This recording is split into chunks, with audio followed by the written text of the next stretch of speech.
ಬಂದು vermi compost chamber. ಇದು totally ಇದು ಉಳಿನ ಮನೆ ಇತ್ತು ಹಿಂದೆ, ನಮ್ಮ ಅಣ್ಣವ್ರದ್ದು ಇದು ಉಳಿನ ಮನೆ. ಹುಳ ಮೇಯಿಸ್ತಿದ್ರು ಅವರು, ಆಮೇಲೆ ಖಾಲಿ ಬಿಟ್ಟಿರಲ್ಲ. ಇದನ್ನು ನಾನು ಕೋಳಿ ಸಾಕೋಕ್ಕೆ ಮತ್ತು ವರ್ಮಿ ಕಾಂಪೋಸ್ಟ್ಗೆ ಅಂತ ನಾನೇ ಲೀಸ್ ಹಾಕೊಂಡು ಮಾಡ್ಕೊಂಡಿದ್ದೀನಿ. ಈ ಚೇಂಬರ್ನ ನಾನೇ ಕಟ್ಕೊಂಡಿರೋದು, ಯಾವುದೇ ಲೇಬರ್ಸ್ ಇಲ್ದೇ ನಾವೇ ಸಿಮೆಂಟ್ ಇಟ್ಗೆ ತಂದು. ಇದು 6 ಇಂಚಿಂದು, ಇದು ಸೈಡಲ್ಲಿರೋದು. ಇವು ಬಂದು 4 ಇಂಚು. 3 ಚೇಂಬರ್ ಮಾಡ್ಕೊಂಡಿದ್ದೀನಿ ವರ್ಮಿ ಕಾಂಪೋಸ್ಟ್ಗೆ. ಇದೇ ಜಾಗದಲ್ಲಿ ಅಲ್ಪ ಸ್ವಲ್ಪ ಉಳಿದಿದ್ದ ಜಾಗದಲ್ಲಿ ಕೋಳಿಗೆ ಮಾಡ್ಕೊಂಡಿದ್ದೀನಿ. ಆ ಕಡೆ ನೈಟ್ ಹೊತ್ತು ಕೋಳಿ ಕೊಡೋಕೆ ಮಾಡ್ಕೊಂಡಿದ್ದೀನಿ. ಇದನ್ನು ಹಿಂಗಿಂಗೆ 2.25 ಅಡಿ ಇದೆ ಹೈಟು, ಎತ್ತರ 2.25 ಅಡಿ ಇದೆ, ಅಗಲ 3 ಅಡಿ ಇದೆ. ಒಂದು ಚೇಂಬರು 3 ಅಡಿ ಬರುತ್ತೆ. ಉದ್ದ 20 ಅಡಿ ಇದೆ. 2.5 ಅಡಿ 2.25 ಅಡಿ 3 ಅಡಿ ಅಗಲ 20 ಅಡಿ ಉದ್ದ. ಉದ್ದ ನೀವು ಎಷ್ಟಾರು ತಗೋಬಹುದು, ಉದ್ದ ಎಷ್ಟಾರು ತಗೋಬಹುದು. ಒಂದು ಎರಡನೇದು, ಕೆಲವೊಂದು ಕಡೆ ನಾನು ನೋಡಿದ್ದೀನಿ ಚೇಂಬರು, ಅಲ್ಲಿ ಏನು ಮಾಡಿದ್ದಾರೆ ಅಂದರೆ 2 ಚೇಂಬರ್ ಹಿಂಗೆ ಕಟ್ಬಿಟ್ಟವ್ರೆ, ಅಲ್ಲಿ ಮಧ್ಯೆ ಗ್ಯಾಪ್ ಬಿಟ್ಟು ಆ ಕಡೆಗೆ 2 ಚೇಂಬರ್ ಕಟ್ಕೊತಾರೆ. ಆಗ ಏನಾಗುತ್ತೆ ಅಂದರೆ ಕಾಸ್ಟ್ ಜಾಸ್ತಿ ಬರುತ್ತೆ, ಖರ್ಚು ಜಾಸ್ತಿ ಬರುತ್ತೆ. ಅದ್ರ ಬದಲಿಗೆ ಹಿಂಗೆ ಹಾಕೊಂಡ್ರೆ ಆ ಗೋಡೆಗೆ ಇದು ಬರೋದ್ರಿಂದ ಖರ್ಚು ಉಳಿತಾಯ ಆಯ್ತದೆ. ಗ್ಯಾಪ್ ಕೊಡೋದ್ರಿಂದ ಎಕ್ಸ್ಟ್ರಾ ಒಂದು ಗೋಡೆ ಆ್ಯಡ್ ಆಗುತ್ತೆ, ಹಂಗಾಗಿ ಖರ್ಚು ಉಳಿತಾಯ ಆಗುತ್ತೆ. ಜೊತೆಗೆ ನಾವು ಇದು ಕಾಂಪೋಸ್ಟ್ ಮುಗಿದ್ಮೇಲೆ ಹುಳನ ಶಿಫ್ಟ್ ಮಾಡ್ಬೇಕಲ್ಲ, ಆಗ ನಾವು ಈ ತೊಟ್ಟಿಂದ ಆ ತೊಟ್ಟಿಗೆ ಶಿಫ್ಟ್ ಮಾಡ್ಕೋಕ್ಕೂ ಈಸಿ ಆಗುತ್ತೆ ನಮ್ಗೆ ಹಿಂಗಿದ್ರೆ ಅಕ್ಕಪಕ್ಕ. ಇಲ್ಲಾಂದ್ರೆ ಆಗ ಮೊರದಲ್ಲಿ ತುಂಬಿ ಇಲ್ಲ ಬಾಣ್ಲಿಲಿ ತುಂಬಿ ಒಬ್ರು ಇಟ್ಕೊಂಡು ಚೇಂಜ್ ಮಾಡಬೇಕಾಗುತ್ತೆ. ನಾವು ಸಾವಯವ ಕೃಷಿ ಮಾಡ್ತೀವಿ ಅಂತಂದರೆ ಇಲ್ಲಿ ಸಾವಯವ ಗೊಬ್ಬರಗಳೇ ಮೇನ್ ಪಾತ್ರ ವಹಿಸ್ತವೆ. ಸಾವಯವ ಗೊಬ್ಬರನ ನಾವು ಭೂಮಿಗೆ ಬಳಸಿದಾಗ ಭೂಮಿನಲ್ಲಿ ಸಾವಯವ ಇಂಗಾಲ ಹೆಚ್ಚಾಗೋದ್ರ ಜೊತೆಗೆ ಭೂಮಿನಲ್ಲಿ ಸೂಕ್ಷ್ಮಾಣು ಜೀವಿಗಳನ್ನ ಮತ್ತು ಎರೆಹುಳುಗಳ ಸಂಖ್ಯೆನ ಡೆವಲಪ್ ಮಾಡೋದ್ರಿಂದ ಭೂಮಿ ಸ್ಮೂತ್ ಇರುತ್ತೆ. ಜೊತೆಗೆ ಮಳೆಗಾಲದಲ್ಲಿ ಬಿದ್ದಂಥ ಮಳೆ ನೀರನ್ನ ಇಂಗಿಸುವಿಕೆ ಜಾಸ್ತಿ ಆಗುತ್ತೆ, ಭೂಮಿಗೆ ಇಂಗಿಸುವಿಕೆ ಜಾಸ್ತಿ ಆಗೋದ್ರ ಜೊತೆಗೆ ಈಗ ನೀವು ನೋಡ್ತಾ ಇದ್ದೀರಿ, ನಾವು ಯಾವುದೇ ರೀತಿ ಯೂರಿಯನಾಗಲಿ ಪೊಟಾಸ್ ಆಗಲಿ ಸಲ್ಫರ್ ಆಗಲಿ ಏನೂ ಬಳಸಿಲ್ಲ, ಗ್ರೀನೇ ಇದೆ.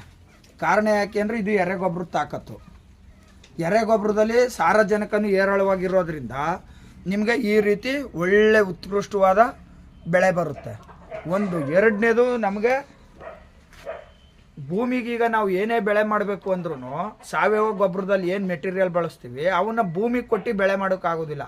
ಉದಾಹರಣೆಗೆ ಒಣ ಎಲೆ ಇರ್ಬೋದು, ತರಗೆಲೆ ಇರ್ಬೋದು, ಹಸಿ ಗೊಬ್ಬರ ಇರ್ಬೋದು, ಇವೆಲ್ಲ ನಾವು ವರ್ಮಿ ಕಾಂಪೋಸ್ಟ್ಗೆ ರಾ ಮೆಟೀರಿಯಲ್ ಅಂತ ಬಳಸ್ತೀವಲ್ಲ, ಅದನ್ನು ಭೂಮಿಗೆ ಹಾಕಿ ಇಮಿಡಿಯೇಟಾಗಿ ನಾವು ಅದನ್ನ ಕೊಳಿಸಿ ಕೃಷಿ ಮಾಡೋಕ್ಕಾಗೋದಿಲ್ಲ. ಆ ದೃಷ್ಟಿಯಿಂದ ನಾವು ಇಲ್ಲಿ ಚೇಂಬರ್ ಮಾಡ್ಕೊಂಡು ಈ ಥರ ಗೊಬ್ಬರ ಪ್ರಿಪೇರ್ ಮಾಡ್ಕೊಂಡ್ರೆ, ಇದನ್ನು ನೋಡಿ ಇಲ್ಲಿ ಸ್ಟೋರೇಜ್ ಮಾಡಿದ್ದೀವಿ. ಈಗ ಇದನ್ನು ತಗೊಂಡೋಗಾಕಿ ಇವತ್ತೇ ಬೆಳೆ ಮಾಡಿ, ನೀವು ಬೇಕಾದರೆ ಇವತ್ತು ತಕ್ಕೋಗಾಕ್ಬಿಟ್ಟು ಉಳುಮೆ ಮಾಡಿಬಿಟ್ಟು ಅಲ್ಲೇ ಇಮಿಡಿಯೇಟಾಗಿ ನೀವೇನು ಬೆಳೆ ಒಡ್ಬಿಟ್ಟು ಇಮಿಡಿಯೇಟಾಗಿ ತೇವಾಂಶ ಕೊಡೋದ್ರಿಂದ ಬೇಗನೆ ನಿಮಗೆ ಬೆಳೆಗಳು ಒಂದು ರೀತಿ ಹೊಸ ಬೇರು ಬಿಟ್ಕೊಂಡು ಚೆನ್ನಾಗಿ ಅದ್ಭುತವಾಗಿ ಬೆಳೆಯೋಕ್ಕೆ ಸಹಾಯ ಮಾಡುತ್ತೆ. ಇದಕ್ಕೆ ನಾವೇನು ಮಾಡ್ತೀವಿ ಅಂದರೆ, ನಮ್ಮಲ್ಲಿ ಸಿಗುವಂಥ ಕೃಷಿ ತ್ಯಾಜ್ಯ ಯಾವ್ದಾರು ಆಗಿರ್ಬೋದು, ಕಸ ಕಡ್ಡಿ, ಕೊಟ್ಟಿಗೆ ವೇಸ್ಟು, ಈ ರಾ ಮೆಟೀರಿಯಲ್ ಒಂದಾಗ ಹಸಿರೆಲೆಗಳು, ಇಂಥವು ಏನು ನಮ್ಮಲ್ಲಿ ರಾ ಮೆಟೀರಿಯಲ್ ಸಿಗ್ತವೆ, ಅದನ್ನು ಒಂದು ಲೇಯರು ಒಣ ಕಾಸ್ಟ್ ಹಾಕಿದ್ರೆ ಒಂದು ಲೇಯರ್ ಹಸಿದಾಕಿ ಅದ್ರ ಮೇಲೆ ಸಗಣಿ ಬಗಡನ ಮಾಡಿ ಚೆಲ್ಲಿ ಅದನ್ನು ಪದರವಾಗಿ ಮುಚ್ಕೊ ಬರ್ತೀವಿ. ಒಂದು ಹಂತಕ್ಕೆ ತುಂಬ ಮುಚ್ಚುತ್ತೀವಿ. ಮುಚ್ಚಾದ ನಂತರ ಅದಕ್ಕೆ ಜೀವಾಮೃತ ನೀರು ಕೊಟ್ಟು ಕೋಲ್ಡ್ ಮಾಡ್ತೀವಿ. ಕೋಲ್ಡ್ ಮಾಡಿದಾಗ ಏನು ಮಾಡ್ತೀವಿ ಅಂದರೆ, ನಾವು ಬಿಸಿ ಇದ್ದದ ಇಲ್ವ ಅಂತ ಹುಳ ಬಿಡೋಕ್ಕಿಂತ ಮುಂಚೆ ನಾವು ಟೆಸ್ಟ್ ಮಾಡ್ಕೋಬೇಕಾಗುತ್ತೆ. ಟೆಸ್ಟ್ ಮಾಡೋಕ್ಕೆ ಏನು ಮಾಡ್ತೀವಿ, ಒಂದು PVC ಪೈಪು, ಒಂದು 1/2 ಇಂಚದ 1 ಇಂಚದ ಪೈಪ್ನ ಒಳಗಡೆ ನಾಟಿ ಒಂದು 2 ರಿಂದ 5 ನಿಮಿಷ ಇಟ್ಟರೆ, ತೆಗೆದಾಗ ಅದನ್ನು ಮುಟ್ಟಿದ್ರೆ ಈಟಿರಬಾರ್ದು. ಈಟು ಯಾರ್ದಿಂದ ಇದೆ ಅಂತ ನೋಡ್ಕೋಬೇಕು. ಬುಡದಿಂದ ಇದೆಯಾ, ಮೇಲಿಂದಲೂ ಇದೆಯಾ, ಮೇಲಿನ ಕೆಳಕಂಟ್ಲು ಇದೆಯಾ, ಇಲ್ಲ ಮಧ್ಯ ಭಾಗದಿಂದ ಇದೆಯಾ, ಇಲ್ಲ ಲಾಸ್ಟ್ ಎಂಡಲ್ಲಿ ಇದೆಯಾ ನೋಡ್ಕೋಬೇಕು. ಅರ್ಧ ಭಾಗದಿಂದ ಚಳಕಿ ಇಟ್ಟದೆ ಅಂದರೆ ಅದು ತದನಂತರದಲ್ಲಿ ಕೋಲ್ಡ್ ಬರುತ್ತೆ ಅಂತ, ಆಗ ನಾವು ಹುಳ ಬಿಡ್ಬೋದು. ಆ ತಳದಿಂದ ಮೇಲಿಂದ ಕೆಳಕಂಟ್ಲು ಈಟದೆ ಅಂದರೆ ನಾವು ಹುಳ ಬಿಟ್ರೆ ಹುಳಗಳು ಎಕ್ಸ್ಪೆಕ್ಟ್ ಮಾಡೋದಿಲ್ಲ, ಅಂದರೆ ಚಟುವಟಿಕೆ ಮಾಡೋದಿಲ್ಲ, ಸುಮ್ಮನೆ ಕೂತಿರ್. ನಾವು PVC ಪೈಪು ಮೇಲಿಂದ ಕೆಳಗಡೆ ಗಂಟ ಈಟಿದ್ದಾಗ ಹುಳ ಬಿಟ್ರೆ ಎಕ್ಸ್ಪೆಕ್ಟ್ ಮಾಡಲ್ಲ, ಅಂದರೆ ಚಟುವಟಿಕೆ ಮಾಡಲ್ಲ, ಸುಮ್ಮನೆ ಇರ್ತವೆ. ಇಲ್ಲ ಹುಳಗಳು ಸತ್ತೋಗ್ಬೋದು ಸಾಕೋಕ್ಕೆ. ಆವಾಗ ನಾವು ಇನ್ನೊಂದು 2-3 ದಿನ ಕೋಲ್ಡ್ ಮಾಡಿ ನೀರು ಕೊಟ್ಟು ತೇವಾಂಶ ಕೊಟ್ಟು ಅನಂತರ ಬೇಕಾದ್ರೆ ಪುನಃ ಮಾಯಿಶ್ಚರ್ ಚೆಕ್ ಮಾಡಿ ಆಮೇಲೆ ಹುಳನ ಬಿಟ್ರೆ ಚಟುವಟಿಕೆ ಶುರುವಾಗುತ್ತೆ. ಒಂದು 20ರಿಂದ 1 ತಿಂಗಳ ನಂತರ, ಒಂದು 20 ದಿವಸದ ನಂತರ ಮೇಲ್ಗಡೆಗೆ ತಂದು ಇಕ್ಕೆಗಳನ್ನ ಗುಡ್ಡೆ ಹಾಕ್ತಾ ಇರ್ತವೆ. ಅಂದರೆ ತಿಂದು ಮೇಲ್ಗಡೆಗೆ ಬಂದು ಇಕ್ಕೆ ಆಗ್ತಾವಲ್ಲ, ಅವನ್ನ ಗೋರಿ ಈ ಥರ ನಾವು ಅಂದರೆ ಈಗ ನೀವು ಫಸ್ಟ್ ಎಲ್ಲ ಲೇಯರ್ ಎಲ್ಲ ಸೆಟಪ್ ಮಾಡಿದ್ಮೇಲೆ ನೀವು ಅದು ಕೋಲ್ಡ್ ಮಾಡ್ತೀರಾ. ಕೋಲ್ಡ್ ಮಾಡಿದ್ಮೇಲೆ ಎರೆಹುಳು ಬಿಡ್ತೀರಾ. ಬಿಡ್ತೀವಿ. ಎರೆಹುಳು ಬಿಟ್ಟ ನಂತರ ಎಷ್ಟು ದಿನ ಬೇಕು ನಿಮಗೆ ಎರೆಹುಳು ಗೊಬ್ಬರ ಸಿಗ್ಬೇಕಾದ್ರೆ ನಮ್ಗೆ ಕಮ್ಮಿ ಅಂದ್ರೂ 20 ದಿವಸ ಬೇಕು. 20 ದಿವಸ ಬೇಕು. ಒಳ್ಳೆ ವೆದರ್ ಮೇಂಟೈನ್ ಮಾಡಿದ್ರೆ 20 ದಿವಸದ ನಂತರ ಗೊಬ್ಬರ ಸ್ಟಾರ್ಟ್ ಆಗುತ್ತೆ. ಎಲ್ಲಿವರೆಗೆ ನಾವು ಗೊಬ್ಬರ ತಗೋಬೋದು? 8 ಗಂಟಲು ತಗೋಬಹುದು. 3 ತಿಂಗಳಾಗುತ್ತೆ. ಇದೊಂದು ಚೇಂಬರ್ ಮುಗಿಯೋ ಅಷ್ಟರಲ್ಲಿ 3 ತಿಂಗಳಾಗುತ್ತೆ. 3 ಮಂತ್ಸ್ ಮುಗಿದ್ಮೇಲೆ ಮತ್ತೆ ನಾವು ರೀಲೋಡ್ ಮಾಡ್ಕೋಬೇಕು. ಈ ಒಂದು ಚೇಂಬರ್ಲಿ ಎಷ್ಟು ಟನ್ ಗೊಬ್ಬರ ಬರುತ್ತೆ? 3 ಟನ್ ಬರುತ್ತೆ. ಇದು 20 ಅಡಿ ಉದ್ದ ಇದೆಯಲ್ಲ, 3 ಟನ್ ಗೊಬ್ಬರ ಸಿಗುತ್ತೆ ಒಂದು ಸಲ ಕಂಪ್ಲೀಟ್ ಆದರೆ. 3 ಟನ್ ಸಿಗುತ್ತೆ. ಈ ಒಂದ್ಸಲ ಎಲ್ಲ ಗೊಬ್ಬರ ತಗೊಂಡ್ಮೇಲೆ ಎರೆಹುಳು ಏನಿರ್ತದೆ ಅದನ್ನ ಬೇರೆ ಕಡೆ ಶಿಫ್ಟ್ ಮಾಡ್ತಾರ? ಇದಕ್ಕೆ ಮತ್ತೆ ಇಲ್ಲ, ಬೇರೆ ಕಡೆಗೆ ಶಿಫ್ಟ್ ಮಾಡ್ಕೊತೀವಿ. ಬೇರೆ ಕಡೆ ಹಿಂಗೆ ಲೋಡ್ ಮಾಡಿರ್ತೀವಲ್ಲ, ಅಲ್ಲಿ ಕೆಳಗಡೆ ಒಂದು 4 ಇಂಚು ಉಳ್ಕೊಳುತ್ತಲ್ಲ, ನಾವು ತೆಕ್ಕ ಹೋದಂಗೆ ಒಂದು 4 ಇಂಚು ಉಳಿಸಿರ್ತೀವಿ. ಅದನ್ನ ಆ 4 ಇಂಚ್ ತೆಗೆದು ಅದ್ರ ಮೇಲ್ಗಡೆ ಶಿಫ್ಟ್ ಮಾಡ್ತೀವಿ. ಅವಾಗ ಅಲ್ಲಿ ಡೆವಲಪ್ ಆಯ್ತವೆ. ಈಗ ಈ ಎರೆಹುಳು ಗೊಬ್ಬರಕ್ಕೂ ಗೌಡ್ರೆ ತಿಪ್ಪೆ ಗೊಬ್ಬರಕ್ಕೂ ಏನು ವ್ಯತ್ಯಾಸ? ತಿಪ್ಪೆ ಗೊಬ್ಬರ ಏನಾಗ್ಬಿಟ್ಟದೆ ಅಂದ್ರೆ, ಈಗ ತಕೋಗಿ ನಾವು ಒಂದ್ಸಲ ತಿಪ್ಪೆಗೆ ಹಾಕೋದಿಲ್ಲ, ಪ್ರತಿನಿತ್ಯ ಹಾಕ್ತಾ ಇರ್ತೀವಿ. ಪ್ರತಿನಿತ್ಯ ಆಗ್ತಾ ಇದ್ದಂಗೆ ಯಾರು ಈಗ ಅದನ್ನ ಸಂಸ್ಕರಣಾ ಮನೋಭಾವದಿಂದ ಯಾರು ತಿಪ್ಪೆ ಹಾಕ್ತಾ ಇಲ್ಲ. ಗಾಳಿಗೆ ಬೆಳಕ್ಕೆ ತೆರೆದು ಬಿಡೋದ್ರಿಂದ ಅದರಲ್ಲಿ ಏನು ಗೊಬ್ಬರ ಅಂತ ಸುಮ್ಮನೆ ಹಾಕ್ಬೇಕು. ಭೂಮಿಗೆ ಏನು ಸತ್ವಾಂಶ ಇರೋದಿಲ್ಲ. ವರ್ಷಾನ್ವಿಡಿ ಬಿಸಿಲು ಬಿದ್ದು ಒಣಗ್ತಾ ಇರ್ತದೆ, ಗಾಳಿಗೆಲ್ಲ ಆವಿಯಾಗಿ ಹೋಗ್ತಾ ಇರ್ತದೆ. ಪೋಷಕಾಂಶಗಳು 100% ಸಿಗೋಲ್ಲ ಅದರಲ್ಲಿ. ಅದನ್ನೇ ಎರೆಗೊಬ್ಬರವಾಗಿ ಕನ್ವರ್ಟ್ ಮಾಡ್ಕೊಂಡ್ರೆ, ಈಗ ಎರೆಹುಳದಲ್ಲಿ ಜೀವಕೋಶಗಳಲ್ಲಿರುವಂಥ ಎಲ್ಲ ರೀತಿಯ ರಾಸಾಯನಿಕಗಳು ಕೂಡ, ಅಂದರೆ ಅಂಶಗಳು ಕೂಡ ಗೊಬ್ಬರಕ್ಕೆ ಸೇರಿ ಬರೋದ್ರಿಂದ ಉತ್ಕೃಷ್ಟವಾದ ಗೊಬ್ಬರ ಸಿಗುತ್ತೆ. ಹಿಂಗಿರುತ್ತೆ. ಹಿಂಗೆ ತಿಂದು ಮೇಲ್ಗಡೆ ತಂದು ಇಕ್ಕಿ ಆಗ್ತಾ ಇರುತ್ತೆ. ಅದನ್ನ ನೋಡಿ ಈಗ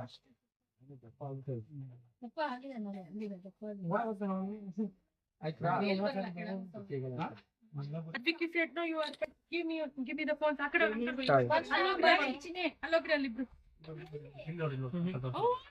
ಬಪ್ಪ ಇಲ್ಲಿ ಬರ.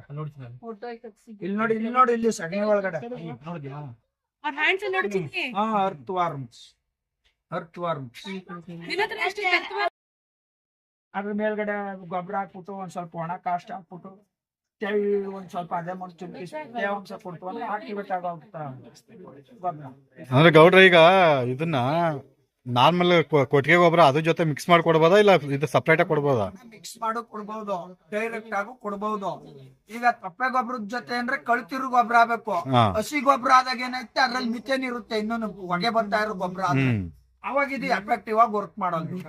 ಈಗ ಅದನ್ನ ನೀವು ಟನ್ ಒಂದ್ ಎಕರೆಗೆ ಅದ್ರ ಜೊತೆ ಮಿಕ್ಸ್ ಮಾಡಿ 5 ಟನ್ 6 ಟನ್ ಕೊಡ್ಬೇಕು ಅಂದ್ರೆ ಇದು ಎನ್ರಿಚ್ ಮಾಡ್ಕೋಬೇಕು ಅಣ್ಣ. ಇದಕ್ಕೆ ಎನ್ರಿಚ್ ಅಂದ್ರೆ ಸುಡೋಮೋನಾಸ್ ಹಾಕ್ಬೋದು, ಟ್ರೈಕೋಡರ್ಮಾ ಹಾಕ್ಬೋದು, ಬೇವಿನ ಹಿಂಡಿ ಹಾಕ್ಬೋದು, ಕ್ಯಾಸೆ ಒಟ್ಟು ಹಾಕ್ಬೋದು, ಸುಡು ಬೂದಿ ಹಾಕ್ಬೋದು. ಹಿಂಗ ಎನ್ರಿಚ್ ಮಾಡ್ಕೊಬಿಟ್ರೆ 5 ಟನ್ ಕೊಡೋದ 1 ಟನ್ ಕೊಡ್ರಿ. ಆಗ ನಿಮ್ಗೆ ಉಳಿತಾಯ ಆಯ್ತಲ್ಲ 4 ಟನ್ ಒಂದು. ಎನ್ರಿಚ್ ಮಾಡ್ಕೋಬೇಕು. ಈಗ ನಾವು ದಿನ ಅಕ್ಕಿನ ತಿಂತಾ ಇದ್ರೆ, ಅನ್ನನೇ ಉಣ್ತಾ ಇದ್ರೆ ಉಂಡವ, ಒಂದಿನ ಬಾತ್ ಮಾಡ್ಕತ್ತೀವಿ, ಒಂದಿನ ಪಲಾವ್ ಮಾಡ್ಕತ್ತೀವಿ, ಒಂದಿನ ಪೊಂಗಲ್ ಮಾಡ್ಕತ್ತೀವಿ. ಹಂಗ ಗೊಬ್ಬರಕ್ಕೂ ಕೂಡ ಸೇರ್ಸ್ ಹಾಕ್ಬೋದು ಅಣ್ಣ.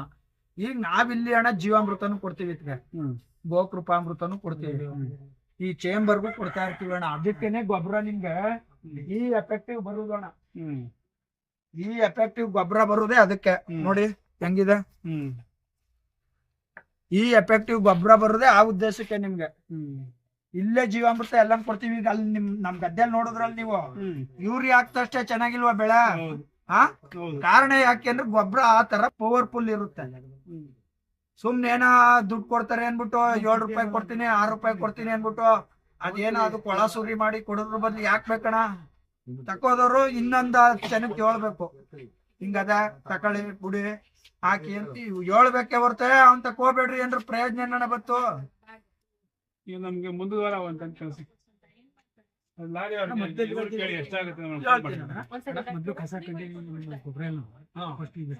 ಆ ಕಾಲಿಗೆ ಲೋಡ್ ಮಾಡ್ಕತ್ತೀವಣ್ಣ.